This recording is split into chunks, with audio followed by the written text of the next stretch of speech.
The young and the restless spoilers full, please like, share, and subscribe to my channel. I predicted Riza wanted to kill Adam, and she's doing just that. But who's behind her? This isn't just a confrontation, it's a clash of two minds sharpened by pain, two individuals who have learned to survive by turning their weaknesses into weapons. Adam has faced many enemies, so he knows how to handle things rationally, and now he's wrong to underestimate Riza. Carefully chosen, meticulously calculated, every word he utters is aimed at digging into Riza's rage, finding cracks in her will and widening them enough to destabilize her. He talks about the past, about choices, about consequences, skillfully shifting the narrative in a way that makes her doubt her own motives. It's a calculated psychological game one Adam has mastered over the years, but Riza was no longer someone easily defeated. Riza's words might be weak, but the gun in her hand was different. If she fired, Adam would die. As Adam continued to try to turn the situation to his advantage, Riza didn't interrupt him. She simply observed in silence, her gaze unwavering, almost emotionless, and then without hesitation, she raised her gun. Adam tried to turn the tables, but Riza had warned him not to be foolish. The change happened instantly. The man who had just set psychological traps was now trapped in one from which he couldn't escape. Riza's voice, cold and emotionless, cut through the tense atmosphere as she gave her order. There was no negotiation, no room for clever tricks. She ordered Adam to tie himself to the chair. For the first time, fear shattered his calm exterior. It wasn't loud or dramatic. It manifested in the slightest hesitation, in the fleeting realization in his eyes that this was no longer a game he could win. Adam understood people. He understood anger, despair, even revenge. But what stood before him now was something else entirely. A person who had crossed the line where consequences no longer mattered. And so, slowly, almost mechanically, he obeyed. Each movement was a silent surrender, the rope tightening not only around his wrists, but also around the last vestiges of control he still possessed. The room seemed to shrink as he finished the weight of what was happening, pressing down on him in a way he couldn't escape with words. This time, Adam Newman had no strategy left. What he didn't know was that elsewhere, a different kind of instinct had been activated. Nick couldn't explain it. It didn't make any logical sense. No calls, no texts, no specific reason to believe Adam. Nick ran to the room tense, and when he saw Riza holding a gun, he fell silent. He asked, "Who is this?" Riza said, "Tie yourself to the chair or you'll die." Nick was tied to the chair and remained silent. The penthouse in Genoa City felt suffocatingly large, a gilded cage of deafening silence. Chelsea Lawson paced the length of the expansive living room, her heels clicking a frantic, erratic rhythm against the polished hardwood floor. Outside the floor-to-ceiling windows, the Wisconsin sky was a bruised, heavy purple, threatening a late winter freeze, but the chill that had settled deep into Chelsea's bones had absolutely nothing to do with the weather. It was Adam. He was gone, swallowed up by the neon-lit, unforgiving maw of Las Vegas. The official story he had fed her was simple enough. He was just traveling out west to help his brother Nick track down a dangerous lead. But Chelsea's instincts, honed by years of navigating the treacherous waters of the Newman family dynamics, told her a completely different story. Las Vegas wasn't just a city on a map for Adam Newman. It was a graveyard of buried memories, the very place where the phantom known as Spider had been born. Spider, the ruthless amnesiac card shark who had operated in the darkest, most dangerous underbelly of Sin City while the rest of the world believed Adam was dead. Every time Adam brushed against that specific chapter of his past, a piece of his soul seemed to chip away, leaving him cold and distant. Her chest tightened with a dark, suffocating premonition. She remembered the absolute emptiness in his eyes when he used to talk about Riza Thompson, the enigmatic, calculating woman who had pulled Spider's strings and managed his illicit affairs during his darkest days. Adam had promised Chelsea he could handle it, assuring her that he was only going as Nick's backup, but the intuition gnawing violently at Chelsea's gut screamed otherwise. He was walking directly into a trap. The shadows of Spider were reaching out from the desert to drag him back into the abyss. The anxiety rapidly morphed into an unbearable physical ache, making it hard to draw a full breath. Chelsea stopped pacing and stared at the framed photograph on the mantel. It was a picture of Adam smiling, a rare, unguarded, genuine expression of peace that she had fought so hard to help him find. She could not lose him. Not to Riza, not to the ghost of Spider, and certainly not to the chaotic, destructive vortex that always seemed to surround the Newman brothers whenever they tried to play the hero. "I'm not letting you do this alone, Adam," she whispered to the empty, echoing room, her voice trembling but laced with an unbreakable resolve. Within an hour, a sleek black town car was speeding her toward the private airstrip. She bypassed the commercial flights, entirely chartering a private jet with a singular, desperate focus as the jet sliced through the night sky, leaving the frozen, snow-dusted Midwest behind for the arid, unforgiving heat of the Mojave Desert. Chelsea's mind raced through 100 terrifying scenarios. She didn't dare call Adam to tell him she was coming. He would have immediately ordered her to turn around, demanding she stay put and stay safe in Genoa City. But safety was a luxury Chelsea couldn't afford when the man she loved was standing blindfolded on the edge of a precipice. She had packed almost nothing, just her fierce maternal determination and a heart pounding with unadulterated dread. As the dazzling, artificial, and sickeningly bright lights of the Las Vegas Strip finally pierced the darkness below the clouds, Chelsea braced herself. She was descending into the devil's playground, and she was entirely ready to fight hell itself to bring Adam home. Miles below her descending flight in a dimly lit opulent suite far off the main casino floor, the tension was already thick enough to choke on. Adam Newman stood rigidly near the heavy drapery of the floor-to-ceiling window, the flashing neon of the strip casting harsh, colorful, and shifting shadows across his chiseled face. He turned slowly, his posture defensively neutral as the heavy oak door clicked shut. Riza Thomas stood there, her presence as commanding, sleek and dangerous as a coiled viper. She hadn't changed a bit since the days she managed his poker games. She possessed the same calculating, dead-eyed stare, the same aura of untouchable power that had once managed the man known as Spider with ruthless efficiency. You shouldn't have come back here. Adam Riza purred, though. There was absolutely no warmth in her smooth voice. She slowly walked further into the room, her eyes darting to the corners to ensure they were alone. Spider belonged to Vegas. Adam Newman doesn't belong anywhere near my operations. I'm not here for a nostalgic reunion. Riza Adam said, his voice, a low, dangerous rumble that vibrated with barely contained hostility. I'm here for answers, and I'm not leaving this room until I get them. Riza's lips curved into a cruel, mocking smile. You always were too arrogant for your own good. You think you can just walk back into my territory wearing your expensive suits and make demands. You left me high and dry when you remembered you were a billionaire prince. She reached into the inside pocket of her tailored designer jacket, her movements deliberate and terrifyingly smooth. When her hand emerged, the cold metallic gleam of a snub-nosed revolver caught the dim ambient light of the suite. She leveled the barrel directly at Adam's chest, her stance perfectly balanced. Adam didn't flinch, but a muscle feathered in his jaw. Put the gun away, Riza. You're a businesswoman, not a killer. Pulling that trigger brings the kind of heat you can't buy your way out of. Things changed. Spider, she countered her thumb, pulling the hammer back with a sickeningly loud metallic snap. And the stakes are much higher now than a hand of high-stakes poker. You and your brother are asking the wrong questions about the wrong people. Before Adam could attempt to de-escalate the lethal standoff, the heavy door to the suite suddenly burst open, hitting the wall with a violent crash. Nick Newman stumbled into the room, his breathing ragged, his eyes wild and unfocused. Nick was a man rapidly unraveling, fighting his own agonizing personal demons, a grueling silent battle with physical pain and inner turmoil that had left him dangerously volatile and unpredictable. He had been wandering the chaotic casino floor, a twitchy, paranoid mess, and had tracked Adam down, only to walk blindly right into a waking nightmare. Adam, what the hell is taking? So Nick's aggressive demand abruptly died in his dry throat as his dilated eyes registered the gun pointed at his brother. Riza instantly pivoted, swinging the weapon in a wide arc between the two Newman brothers, her eyes flashing with panicked adrenaline. Well, the whole Newman cavalry has arrived. Lock the door, Nick, or I put a bullet in your brother's kneecap right now.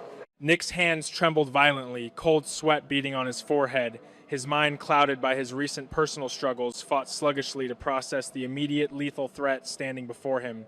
Hey, look, lady, Nick stammered, raising his shaking hands in a placating gesture while his eyes darted frantically around the enclosed room looking for an exit or a weapon. We don't want any trouble. Just put the gun down. Nobody needs to get hurt here. You brought the trouble to my doorstep, Riza hissed, her finger visibly tightening on the trigger. You're both liabilities. Nick, fueled by a dangerous, toxic mix of sudden adrenaline and deeply frayed nerves, took a reckless, uncalculated step forward. I said, put it down, he shouted, his voice cracking with desperate rage. He was desperately trying to take control of a chaotic situation, acting on the protective instincts of an older brother, but his erratic, aggressive energy only made Riza more volatile. The standoff was a literal powder keg, and Nick's unpredictability was a burning match. Adam shot his brother a desperate, wide-eyed warning glance, silently begging him to back off and shut up, but Nick was too far gone in his own mental turmoil to read the room. Then, the unthinkable happened. A deafening, catastrophic explosion rocked the entire building, the massive shockwave violently rattling the reinforced glass of the suite's windows and throwing all three of them off balance. The floor shuddered violently beneath their feet, a deep structural groan echoing through the walls.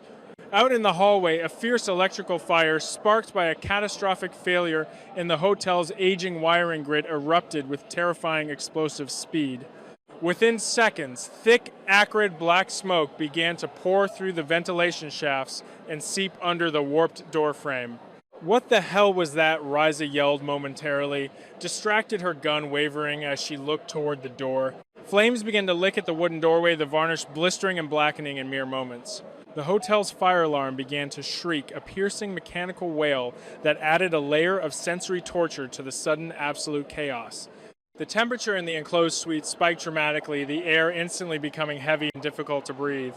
The tense confrontation over past sins and hidden agendas was instantaneously eclipsed by a primal, urgent need to survive. The fire was spreading with unnatural ferocity in the corridor, feeding on the plush carpets and expensive wallpaper. The luxury suite was rapidly transforming into an inescapable, blazing inferno. Outside the hotel on the bustling street level, Chelsea had just stepped out of her cab. The dry, warm desert air hit her face, but it was immediately overpowered by the harsh, toxic chemical smell of burning plastic and wood. She looked up, her heart dropping into her stomach. Several stories above, thick, violent plumes of black smoke were billowing from the side of the towering hotel structure, illuminated by the flashing neon signs. Sirens began to wail in the distance, a haunting symphony of impending tragedy echoing down the strip. Panic, cold and sharp as a blade, pierced Chelsea's heart. She knew Adam's room number. She had ruthlessly bribed a concierge over the phone during her flight to get his exact location. The smoke was pouring directly from his floor. "Adam," she screamed, the sound tearing painfully from her throat, lost in the noise of the gathering crowd. Hotel security guards were already shouting, pushing crowds back, setting up perimeters, and waving glowing batons. But Chelsea Lawson was a woman entirely possessed. She didn't see the yellow barricades. She didn't hear the frantic warnings of the first responders. She only saw the impenetrable black smoke, and in her mind's eye, Adam trapped within it, suffocating. Without a single thought for her own safety, she ducked swiftly under a distracted security officer's arm, shoved past a fleeing group of terrified tourists, and sprinted into the chaotic lobby. The elevators were dead, their digital displays blank. She frantically scanned the walls, found the heavy metal door of the emergency stairwell, and began to climb. Her lungs burned fiercely, her legs ached with every agonizing step up the concrete stairs, but the massive surge of adrenaline masked the physical pain. She was driven by a love so fierce and all-consuming that it drowned out every basic human instinct for self-preservation. She had to reach him. Chelsea finally burst through the heavy fire doors onto the burning floor. The heat was a physical blow, staggering her backward for a second. The hallway was a terrifying, roaring tunnel of thick smoke and violent orange flames. She dropped immediately to her knees, remembering basic fire safety, crawling beneath the thickest, most toxic part of the smoke. She coughed violently, her eyes streaming with tears as she navigated the treacherous, blistering corridor. She reached the door to Adam's suite. It was ajar, the heavy wood frame severely warped by the intense heat. Inside the scene was pure, unadulterated madness. Nick was on his knees, coughing up a lung, leaning heavily against a far wall, completely incapacitated by the smoke inhalation and his own physically weakened state. Adam was coughing, trying to reach his brother, but Riza, panicked, disoriented, and coughing herself, was still wildly brandishing the gun. In her terror-stricken state, she was screaming that this was a setup, that the Newmans had orchestrated the explosion to kill her. Chelsea didn't hesitate. She didn't announce herself or scream for Adam. Operating purely on raw instinct and a primal, ferocious need to protect her family, she lunged through the smoky, blinding haze. She tackled Riza entirely from the blind side. The two women crashed violently to the floor in a tangle of limbs, the impact knocking the breath out of both of them. Chelsea Adam roared over the deafening sound of the fire, his eyes wide with utter paralyzed shock. Riza fought back like a cornered wildcat, elbowing Chelsea viciously in the ribs, but Chelsea's grip was fueled by sheer terror and love. It was like iron. She grabbed Riza's wrist, the one holding the weapon, and twisted it sharply with all her body weight. Riza cried out in sharp pain, her fingers involuntarily opening. The gun clattered to the hardwood floor, sliding away into the encroaching flames near the doorway. Chelsea pinned Riza down for a fraction of a second, just long enough to ensure the immediate threat was neutralized. "Get up," Chelsea screamed directly into Riza's face, coughing on the soot, "or we all burn to death." She scrambled off the woman, kicking the gun further into the fire just to be safe. She had successfully disarmed the immediate threat, breaking the deadly paralyzing siege that had trapped the two brothers. "We have to go." Now Chelsea yelled, grabbing Adam's arm and pulling him toward the door. Adam snapped out of his stunned paralysis, his survival instincts finally kicking into overdrive. He rushed over and hauled Nick up by the collar, throwing his larger brother's arm heavily over his own shoulder.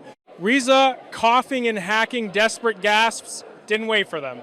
She scrambled to her feet, her self-preservation overriding her anger, and fled blindly into the burning hallway, disappearing instantly into the thick wall of smoke. "Keep low," Adam instructed, his voice raw. The three of them moved as a single, desperate, and clumsy unit. The fire had now consumed half the suite, the radiant heat blistering their exposed skin. As they reached the warped doorway, the structural integrity of the room began to fail. A flaming heavy piece of the ceiling's ornate crown molding broke loose with a loud crack. Chelsea, acting as the rear guard, pushed Nick and Adam hard forward into the hallway, taking the brunt of the falling debris herself. A jagged burning piece of wood grazed her shoulder, singing her clothes, and struck her leg hard as it fell. She cried out in sudden agony, stumbling to her knees, but Adam immediately dropped back, abandoning Nick's weight for a second to catch her around the waist before she hit the floor. I've got you, Chelsea chanted frantically, pulling her tight against his side. They pushed through the hellish hallway, the smoke completely blinding them, the roar of the fire deafening in their ears. Every single step was an agony of heat and lack of oxygen. They finally burst into the stairwell, Adam kicking the heavy fire doors shut behind them, cutting off the inferno and the immediate heat. They practically fell down the concrete stairs, a tangled mess of limbs, coughing and gasping greedily for the cool, untainted air of the lower levels. They had escaped the blaze by the narrowest, most terrifying of margins. Minutes later, they spilled out of an emergency exit into the cool, dark night air of a back alley far from the chaotic flashing lights of the fire trucks and ambulances gathered at the front of the hotel. Nick immediately collapsed against a dirty brick wall, sliding down to sit on the pavement, his head between his knees, drawing in massive, ragged, shaking breaths. Adam gently lowered Chelsea onto a concrete parking bumper. The massive spike of adrenaline was finally beginning to fade, leaving behind a profound, bone-deep, shaking exhaustion. He knelt in the dirt in front of her, his hands trembling uncontrollably as he inspected the burn on her shoulder and the nasty bleeding scrape on her leg. The physical injuries were relatively minor, but the sight of her blood, the horrifying realization of exactly how close she had come to dying in that room, completely shattered Adam's carefully constructed emotional walls. "You came," he whispered, his voice thick with emotion, soot, and disbelief. "You flew across the entire country and ran headfirst into a burning building. For me." Chelsea looked at him, her beautiful face streaked with black ash and hot tears. She reached out, her trembling fingers tracing the line of his jaw. "I told you I had a bad feeling. I couldn't sit in that penthouse and let the ghost of Spider take you. I couldn't let her take you away from me." Adam reached out, pulling her off the concrete bumper and into a desperate, crushing embrace. He buried his face in her hair, inhaling the sharp scent of smoke mixed with the sweet, undeniable reality of her living, breathing presence. In that chaotic, soot-stained, garbage-filled alley, the deeply fragmented pieces of Adam's soul seemed to finally click back into place. The haunting ghosts of Vegas, the seductive allure of the darkness, Riza Spider, it all burned away into meaningless ash in the profound realization of what truly mattered. He held her tighter, a deep, overwhelming emotional healing washing over him, cleansing him of his past. He realized with absolute blinding clarity the infinite depth of her love. She was his true anchor. She had literally, willingly walked through fire for him. "I love you," he choked out the words raw, stripped of all pretense and fiercely genuine. "I love you so much, Chelsea, more than my own life." Chelsea wrapped her arms tightly around his neck, burying her face in his chest, the tears flowing freely now, washing clean tracks down her soot-covered cheeks. "I love you too. But don't you ever do this to me again, Adam Newman." A few feet away, Nick slowly pushed himself up from the cold ground. He looked battered, his face pale beneath the layers of soot, his large body trembling from the lingering effects of his personal demons and the sheer unadulterated terror of the near-death experience. He stood in silence for a moment, watching his brother and Chelsea hold on to each other as if they were the only two people left on Earth. A profound grounding sense of humility washed over Nick. He had been so entirely lost in his own head lately, so selfishly consumed by his own struggles and pain, that he had blindly walked them all into a death trap. If Chelsea hadn't burst through that door like an avenging angel, Riza would have pulled the trigger, or the fire would have claimed them all. Nick limped slowly over to them. Adam pulled back slightly, though. He kept one protective arm securely wrapped around Chelsea's waist as he looked up at his older brother, expecting a reprimand or an argument. Instead, Nick crouched down, painfully meeting Chelsea's exhausted eyes. The usual arrogant Newman bravado was completely stripped away, leaving only raw, sincere, and uncomfortable vulnerability.